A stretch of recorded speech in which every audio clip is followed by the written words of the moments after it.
بسم اللہ الرحمن الرحیم۔ السلام علیکم، میں ذکی عباس ہوں۔ ناظرین، آج 27 جون ہے، جمعہ کا دن ہے، اور وہ ہے نا کہ نور خدا ہے کفر کی حرکت پہ خندہ زن، پھونکوں سے یہ چراغ بجھایا نہ جائے گا۔ جتنا اس چراغ کو بجھانے کی کوشش کی، اتنی ہی طاقت کے ساتھ یہ چراغ جو ہے وہ روشنی کرتا ہوا دکھائی دیا۔ اور آج بالآخر وہ وقت آ گیا ہے جس کا تمام امت مسلمہ کو بڑا بے صبری کے ساتھ انتظار تھا کہ کب فلسطین آزاد ہوگا، کب ہمارے مظلوم بہن بھائی جو ہیں وہ آزاد فضا کے اندر سانس لیں گے۔ یہ جتنی ایک 629 دن ہو گئے، لیکن یہ جنگ ختم نہیں ہو رہی۔ جنگ بھی کہنا غلط ہوگا۔ جس طرح سے یہاں پہ جو نہتے لوگوں کو ٹارگٹ کیا گیا، 60,000 سے زائد لوگ جو ہے وہ لقمہ اجل بن گئے، 1,60,000 سے زائد لوگ جو ہے وہ زخمی ہیں، معصور ہیں۔ پھر ان کے اوپر جو ہے وہ خوراک کی قلت کا سامنا، ان کے اوپر جو ہے وہ مکمل طور پر کھانا پانی مکمل طور پر بند کر دیا گیا۔ ایک اور کربلا جو ہے وہ بپا کر دی گئی، لیکن یہاں پر اس پاک ذات نے سرفراز کیا ہے، اور بالآخر آزادی فلسطین کا نعرہ لگ چکا ہے، باقاعدہ طور پر معاہدہ بھی ہو چکا ہے، اور 2 ہفتوں کے اندر اندر یہ مکمل طور پر جنگ جو ہے وہ بند ہو جائے گی۔ 2 اسٹیٹ سولوشن جو ہے وہ ہو گیا ہے۔ یہ کیا سٹوری ہے؟ کس نے یہ سارے کا سارا گیم جو ہے پلان تیار کیا، اور کیسے اللہ تعالیٰ نے یہ کامیابی جو ہے وہ مظلوم ہمارے بہن بھائیوں کو عطا کی؟ یہ بڑی اہم سٹوری ہے، یہ آپ کے سامنے رکھنا۔ اور پھر ایران کو $30 بلین کی آفر کی گئی ہے، اور پھر ساتھ ہی ساتھ جو $6 ارب ان کے جو اثاثے منجمد تھے وہ بھی بحال کرنے کا اعلان کر دیا گیا ہے۔ اور نہ صرف یہ بلکہ تمام تر پابندیاں جو ہیں وہ بھی ختم ہونے کے حوالے سے خبریں ہیں، جس کے بعد جو اسرائیل ہے وہ بپھر گیا ہے، اور یوں کہہ لیں کہ ان کی ناراضی ہے کہ ایران نے جس قدر ان کے اوپر یلغار کی، اور جس طرح سے ایک کمزور ملک ہونے کے باوجود، کمزور میں کہوں گا حالانکہ بڑا تگڑا کنٹری ہے، اس کی ریزن معاشی طور پر کمزور ہے، اور انہوں نے جو کیلکولیشنز ان کے حوالے سے تھی وہ تمام تر غلط ثابت کی، اور میزائل ٹیکنالوجی نے دنیا کے اندر تہلکہ مچا کے رکھ دیا۔ اب جب یہ سارا کچھ ہو گیا ہے تو یہ $30 بلین منجمد اثاثے بحال، پابندیاں ختم، اس کے بعد جو اسرائیل ہے وہ بھرپور غصے میں ہے، نیتن یاہو غصے میں ہے، اور ٹرمپ کو قتل کرنے کی سازش کے حوالے سے خبر ہے، اور جو قاتل ہے وہ بھی گرفتار ہو گیا ہے، اور وہ ایک بندے کو نہیں، ٹوٹل 10 لوگوں کو نشانہ بنانے جا رہا تھا۔ وہ 10 لوگ کون کون سے تھے، تمام پر ڈیٹیلز 1 بائی 1 آپ کے سامنے رکھتے ہیں۔ اچھا سوری، میری آواز جو ہے وہ ایسی خراب ہے، میں ٹھیک نہیں ہوں، I'm not feeling well، لیکن خبریں کچھ ایسی تھی کہ آپ کے سامنے رکھنا بڑا ضروری تھا۔ آپ نے کل بھی دیکھا میں اس طرح سے آپ کے ساتھ انٹریکٹ نہیں کر پایا، لیکن ابھی میری گزارش اب سے یہ ہے کہ میرا چینل جو ہے وہ اس وقت شیڈو بین کر دیا گیا ہے، اور اس کی ریچ نہیں آ رہی، لوگوں تک میری ویڈیوز نہیں پہنچ پا رہی ہے۔ آپ اس کو لائک ویڈیو کو کرنا ہے، زیادہ سے زیادہ شیئر کرنا ہے، اور نیچے کومنٹ کر کے بتائیں کہ آپ کہاں کہاں سے مجھے دیکھ رہے ہیں۔ اچھا سب سے پہلے میں آپ کو بتا دوں، دیکھیں اس وقت جو اسرائیلی کنیسٹ ہے اس کے ایک رکن نے سوال کیا کہ ہم غزہ میں کیوں لڑ رہے ہیں، جب ہمارے فوجی وہاں ہر وقت مارے جا رہے ہیں تو ہم وہاں پہ کیوں لڑ رہے ہیں؟ 629 دن گزر گئے ہیں۔ لیکن اس کے بعد جو پھر ایک اور جو اسپینش وزیر اعظم ہے اس نے کہا کہ یہ پہلے سے کہیں زیادہ واضح ہے کہ اسرائیل یورپی یونین اور اسرائیل کے درمیان معاہدے کے آرٹیکل 2 کی خلاف ورزی کر رہا ہے۔ یورپ کو اسرائیل کے ساتھ شراکت داری کے معاہدے کو فوری طور پر ختم کرنا ہوگا۔ روس پر 18 پابندیاں لگانے کا کوئی فائدہ نہیں، جبکہ یورپ جو ہے وہ اسرائیل کے ساتھ آزاد شراکت داری کے معاہدے کو معطل کرنے سے بھی قاصر ہے۔ اب یہ فیصلہ لینا ہوگا۔ جب یہ تمام تر سینیریو بنا اور اس کے بعد یکسر معاملات تبدیل ہوئے، کیونکہ یہ یہاں پر جس طرح سے کل میں نے آپ کو خبر دی کہ اتنے فوجی ان کے نشانہ بنے، تقریباً ایک دفعہ 7 بنے، پھر 16، پھر 19 کے حوالے سے بتایا گیا۔ لیکن اب جب یہ وہاں سے آوازیں اٹھنا شروع ہو گئیں، لوگ جنگ بند کرنے کی بات کر رہے ہیں، ان کے اپنے جوان جو ہے وہ لڑنے سے قاصر ہیں، وہ فوج میں پارٹیسپیٹ نہیں کرنا چاہتے، اور پھر ایران نے جو یلغار کیے اور وہاں پر تباہی مچائی ہے وہ سب کے سامنے ہے۔ اب ایران پر وہ کہہ رہے ہیں جی غزہ میں ہم گہری پریشانی کے اندر ہیں، اور ہم مسلسل عسکری اور سیاسی ناکامی کا سامنا کر رہے ہیں، اور 629 دن گزرنے کے بعد وقت آ گیا ہے کہ ہم تسلیم کریں۔ اس جنگ میں ہماری فوج کی حالت مشکل ہے۔ یہ اسرائیلی جو رہنما ہیں وہ کہہ رہے ہیں. لیکن اب جو معاہدہ ہوا وہ کیا ہوا؟ ٹرمپ اور نتن یاہو، بیسیکلی ٹرمپ جو ہے یوں کہہ لیں کہ ہمیشہ سے جو اسرائیل کو سیو کرتا آیا ہے، امریکہ سیو کرتا آیا ہے، اور ابھی ٹرمپ اور نتن یاہو کی اطلاعات کے مطابق ایران پر حملے کے بعد جو غزہ منصوبہ اس کے اوپر معاہدہ ہو گیا، اتفاق ہو گیا، اور امریکی حملے کے بعد ٹرمپ اور نتن یاہو نے متفقہ طور پر فیصلہ کیا کہ غزہ کی جنگ 2 ہفتوں کے اندر اندر ختم کر دی جائے گی، اور متحدہ عرب امارات، سعودی عرب اور دیگر 2 عرب ممالک مل کر غزہ کی حکومت سنبھالیں گے حماس کی جگہ پر، اور گروپ کے رہنماؤں کو جلا وطن کیا جائے گا اور یرغمالیوں کو آزاد کروایا جائے گا. اس معاہدے میں ابراہم اکارڈ کی توسیع بھی شامل ہے. لیکن ہاں، یہاں پر جو سعودی عربیہ ہے اور شام ہے وہ اسرائیل کے ساتھ تعلقات معمول پر لائیں گے، اور مزید عرب ممالک بھی اس کی پیروی کریں گے.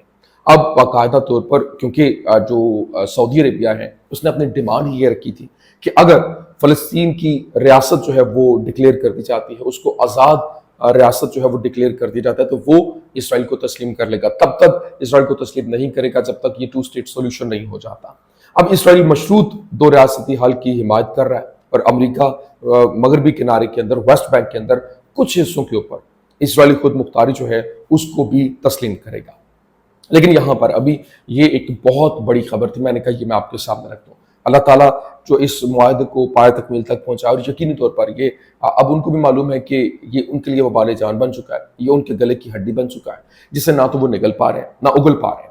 لیکن اب دوسری جانب جو ٹرمپ ہے وہ سویلین جوہری پروگرام کے لیے ایران کو ایک بڑی آفر کر رہا ہے. CNN نے رپورٹ کیا کہ $30 بلین تک کی امداد ایران کو دینے کا فیصلہ ہوا ہے، اور پابندیوں کے اندر نرمی، پابندیاں ہٹانا اور منجمد اثاثوں کو بحال کرنے پر غور کیا جا رہا ہے تاکہ ایران کو مذاکرات کی ٹیبل کے اوپر واپس لایا جا سکے.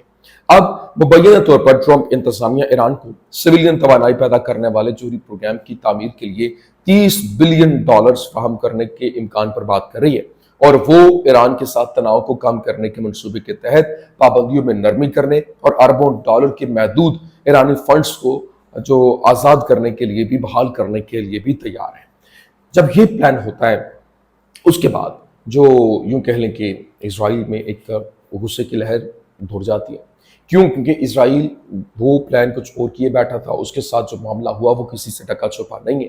اور اب باقاعدہ طور پر وہاں سے جو ہے وہ خبریں سامنے آ رہی تھی کہ ٹرمپ اور نتن یاہو کے درمیان چاپ کلش بھی ہوئی ہے، وہ ایک دوسرے کے ساتھ جو کہہ لیں کہ ایران کے معاملے کے اوپر، اور یہاں تک کہ وہ جس طرح سے جنگ کے اندر اس کو سامنا ہوا، شکست کا سامنا کرنا پڑا، وہ اس کے اوپر بھی ٹرمپ کو ذمہ دار ٹھہراتا ہے کیونکہ وہ حملہ کرنے کے لیے گئے، ان کو روک دیا گیا، واپس آؤ، اور وہ سارے کے سارے معاملات.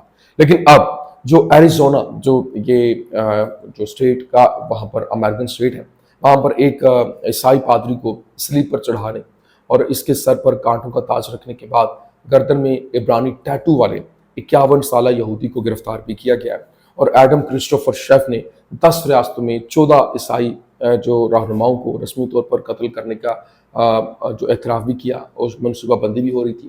پرانے عہد نامہ کے جنون میں مبتلا اور عسکریت پسندی سے نئے مخالف جو شیف کہتے ہیں کہ اس کے اقدامات اس مشن کا حصہ ہیں جسے اس نے آپریشن فرسٹ کمانڈ کہا، اور وہ سیڈونا میں 2 کیتھولک پادریوں کو مصلوب کرنے کے لیے بھی راستے میں جو ہے وہ پکڑا گیا. اور یہ پلاننگ یہ صرف یہاں تک نہیں رکتی ہے، اس کا کھرا بہت دور تک جاتا ہے. کیونکہ جس طرح سے ٹرمپ دیکھیں، ٹرمپ کے اوپر پہلے بھی قاتلانہ حملہ ہو چکا ہے، اس کو ایک نئی زندگی ملی تھی جب وہ اپنی کیمپین چلا رہا تھا. تو اب یہ چیزیں اس سے پہلے جو ان کے کہہ لیں کہ ایک اہم ترین جو صدر تھے جنہوں نے اسرائیل کو تسلیم کرنے سے انکار کیا تھا، مطلب سوری تسلیم کرنے سے کہہ رہا ہوں کہ ان کے انکار کیا تھا ان کے نیوکلیر پاور کے حوالے سے، اس کے خلاف آواز اٹھائی تھی، تو ان کو راستے سے ہٹا دیا گیا تھا. تو اب وہ چیز بالکل بھی برداشت نہیں کرتے کہ یہ معاملہ جو ہے وہ ان کے ہاتھ سے نکلے. تو یہ ایک چیز جو ہے وہ بہت تیزی کے ساتھ کھل کر سامنے آ رہی ہے. لیکن اب ایران کی جو سپریم لیڈر ہے آیت اللہ علی خامنہ ای، ان کا خطاب جو ہے وہ سامنے آیا. انہوں نے خطاب کیا، انہوں نے کہا کہ ایران کے دشمن میزائل یا ایٹمی پروگرام جیسے بہانوں کا سہارا لے رہے ہیں، لیکن ان کا اصل مقصد ہمیں جھکانا اور ہماری خود مختاری ختم کرنا ہے. اب امریکی صدر نے کہا کہ ایران کو ہتھیار ڈالنے چاہیے، یہ بات اس کی حیثیت سے کہیں بڑی ہے. لیکن امریکہ اس لیے جنگ میں کودا کیونکہ اسے خدشہ تھا کہ اسرائیل مکمل طور پر نابود ہو جائے گا، لیکن امریکہ کو اس جنگ سے کوئی فائدہ حاصل نہیں ہوا، اور اسرائیلی حکومت اپنی تمام تر شورش کے باوجود ایران کے حملوں کے تحت تقریباً تباہی کے دہانے پر پہنچ چکی ہے۔ لیکن یہاں پر جو کچھ خبریں پھیلائی جا رہی ہیں کہ جنگ بندی کے باوجود ایران کے جو سپریم لیڈر ہیں آیت اللہ علی خامنائی وہ منظر عام پر نہیں آئے، جس پر ان کی صحت یا موت سے متعلق قیاس آرائیاں جو ہے وہ بڑھ گئی ہیں، لیکن وہ محفوظ ہیں۔ انہوں نے خطاب کیا، یہ بیسیکلی ان کا ریکارڈڈ خطاب جو ہے وہ چلایا گیا تھا۔ اب حمزہ صفوی، کمانڈر صفوی کے بیٹے کا کہنا ہے کہ اسرائیل کے ممکنہ حملے کے خوف سے سیکورٹی سخت کر دی گئی ہے۔ حکام کے مطابق جو خامنائی ہیں ان کی غیر موجودگی نے ایران میں طاقت کی کشمکش کو بڑھا دیا ہے، اور صدر پزشکیان کی حمایت یافتہ جو معتدل قوتیں فی الحال غالب ہیں، اور مگر پاسداران انقلاب اور پارلیمان کے اندر اکثریت رکھنے والے سخت گیر جو عناصر ہیں وہ جنگ بندی اور امریکہ سے بات چیت کے مخالف ہیں۔ یہ نیو یارک ٹائمز نے رپورٹ کیا۔ بیسیکلی اس طرح کی خبریں اس وجہ سے انجیکٹ کی جاتی ہیں تاکہ لوگوں کی ذہن سازی کی جا سکے اور پروپیگنڈا کیا جا سکے۔ ابھی ایرانی وزیر خارجہ عراقچی جو ہیں انہوں نے کہا کہ ہم نے جب قطر میں امریکی اڈے پر حملہ کیا تو قطری ناراض ہوئے، پھر عرب ممالک نے قطر پر حملے کی مذمت کی تو میں نے بھی کہا میرا دستخط شامل کریں۔ ایران بھی قطر کا حامی ہے، امریکی اڈا الگ معاملہ ہے، لیکن ساتھ ساتھ انہوں نے یہ بھی کہا کہ اگر ہمارے اوپر کوئی دوبارہ سے مس ایڈونچر کرنے کی کوشش کی جاتی ہے تو اس سے بھی بڑا، یا پھر جنگ بندی کی خلاف ورزی کرنے کی کوشش کی جاتی ہے تو اس سے بھی بڑا جو ہے وہ جواب دیا جائے گا۔ ابھی اسرائیلی وزیر دفاع کی جانب سے کہا گیا کہ اگر خامنائی ہمارے نشانے پر ہوتے تو ہم ضرور انہیں ختم کر دیتے۔ ایران کا افزودہ یورینیم مکمل طور پر تباہ نہیں ہوا، اگر ایران نے جوہری ترقی جاری رکھی تو دوبارہ حملہ کریں گے، اور ہم اور امریکہ ایران سے افزودہ یورینیم حوالے کرنے کا مطالبہ بھی کریں گے۔ جبکہ ایران پر امریکی حملہ جو ہوا اس کی 15 سال کی تیاری کا نتیجہ تھا، امریکی مسلح افواج کے chairman joint chief of staff general Dan Caine کی جانب سے بتایا گیا ہے۔ لیکن یہ چیزیں جو ہے وہ وہاں سے بڑی تعداد میں جو جاسوس ہیں وہ گرفتار ہو رہے ہیں۔ ابھی جو اسرائیلی جاسوس ایران کے اندر جو کولیب کر رہے تھے اور وہاں پر بڑی تعداد میں افغان نیشنل جو ہے وہ پکڑے گئے ہیں، اور ان کو 20 ملین تمن دینے کا دعویٰ کیا گیا تھا، یعنی 225 سے 250 جو US ڈالرز ہیں ان کو دے کر وہ پاور پلانٹ جو ہے اس کو اڑانے کا فیصلہ تھا، لیکن وہ چیزیں جو ہے وہ کارگر ثابت نہیں ہوئی اور کہانی مکمل طور پر ان کے ہاتھ سے نکل چکی تھی اور یہ گرفتاریوں کی زد میں آ گئے۔ تو یہ کچھ اہم ترین اپڈیٹس تھی، میں نے کہا میں آپ کے سامنے رکھ دوں۔ امید کرتے ہیں ویڈیو آپ کو پسند آئی ہوگی، پسند آنے کی صورت میں لائک کیجیے، شیئر کیجیے اور ہمارے چینل کو سبسکرائب کرنا مت بھولیے گا۔ شکریہ۔